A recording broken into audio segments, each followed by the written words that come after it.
Alright, what's up YouTube? This is ReezonOticz back once again, man, and I wanted to do a video on my gaming console collection. I did this back in the day when I first started my YouTube channel, and it's been a little bit updated.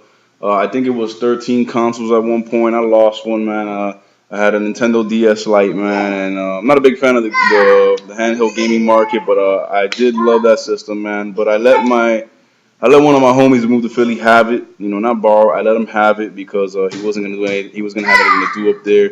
So I wanted to give him, something for me that he could enjoy. So that's the story with that, man. But I figured I'd do just a video to show you all the consoles that I have while my son is screaming like crazy in the background. And I just figured let's jump right into it, man. Starting first off, we got the best of the best, the original, the reason that everybody who games today does so, and that is the Nintendo Entertainment System, the 8-bit NES, the big gray box, got your two controller ports right there.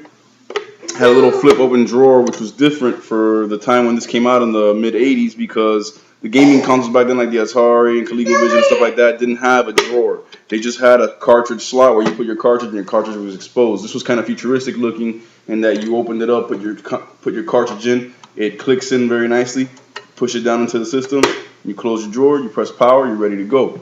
So this is the NES. Again, this is what started everybody on the gaming path, man. It's no lie. I've never heard anybody say, oh, they became a hardcore gamer or a real gamer ever since the day they played the Atari. No, it was when they played the NES. That's what really got them hooked, and that's why they still game to this day. It's a wonderful console, man. Got a nice collection for it. I just recently did a video on my NES collection. If you want to see what games I have for it, check that out. Again, I'm always updating. I'm always going to play and trade and buy new games, so that changes from time to time. Coming up next, we have the 16-bit counterpart, the Super Nintendo, or Super NES, as a lot of you call it. This is a Model 2, if I'm not mistaken. This is not the original design. The original design was a lot more boxier and bulky and was a lot bigger. This one, they trimmed it down, as you can see, and they gave you some nice, aesthetically nice looking power on and off buttons that slide up and down, and your reset button that just clicks in. Here's your cartridge slot, nothing special, and in the back you have your two primary connections, your AC adapter and your audio cables.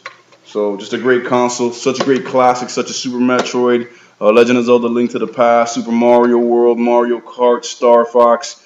Bunch of great titles on this console, man. I own a couple of them, man. Really enjoy. I just finished playing this, as a matter of fact, just about 15 minutes ago. So. Yeah, like my son says, man, great console. And for the NES, man, in case you didn't know, which you'd have to be living on the rock to not know, great titles on this console include the original Super Mario Brothers, Duck Hunt, Legend of Zelda, the original Metroid, Double Dragon, Teenage Mutant Ninja Turtles 2, the arcade game. Man, just so many titles on this console. DuckTales, just great games. Moving on from there, we have Nintendo's jump into the 64-bit era, and it is my favorite console of all time, and many people's favorite console of all time, the Ultra 64, as it was codenamed, or really the Nintendo 64. Four controller ports at the front for 4-player multiplayer ability. First time any console had ever done that. Just a beautiful design. If you look at it, you got your power on and off, your reset right here. And mine is equipped with the expansion pack, which was memory expansion, RAM expansion, which gave you better resolution in games and a lot more memory to be able to play games that you wouldn't be able to play without it. Here's your cartridge slot. This console boasts some of the greatest games ever created, such as The Legend of Zelda: Ocarina of Time. You got Castlevania 64, the legendary Super Mario 64, Pilot Wing 64, Wave Race 64, Star Wars: Shadows of the Empire, Cruising USA, San Francisco Rush. Just so many great games. Jet Force Gemini, Donkey Kong Country 64, Banjo-Kazooie, Banjo-Tooie. I can go on, man. GoldenEye 007. Best console of all time, in my opinion. Going on from there, we have Nintendo's jump into the next generation after that, the 128-bit era. And that is the little black box, as I call it, the Nintendo GameCube. Got your handle in the back for easy portability, carrying it to friends' houses and all that. Got two memory card slots right here in the front. 4 controller ports, so they kept in tune with the tradition of 4-player ports. This was the first CD-based system for Nintendo, but it wasn't your traditional CD-based. They were made on these little optic discs. Here's Star Fox Adventures, my favorite game on the GameCube. And just so you can see the difference, little tiny discs. But great graphics, great games, such as Star Fox Adventures. You had a Wave Race Blue Storm, the Rogue Squadron, Rogue Leader, Rogue Squadron, Rebel Strike, Mario Sunshine, Luigi's Haunted Mansion, Eternal Darkness. Just such great games. Super Smash Bros. Melee. Just a great console, man.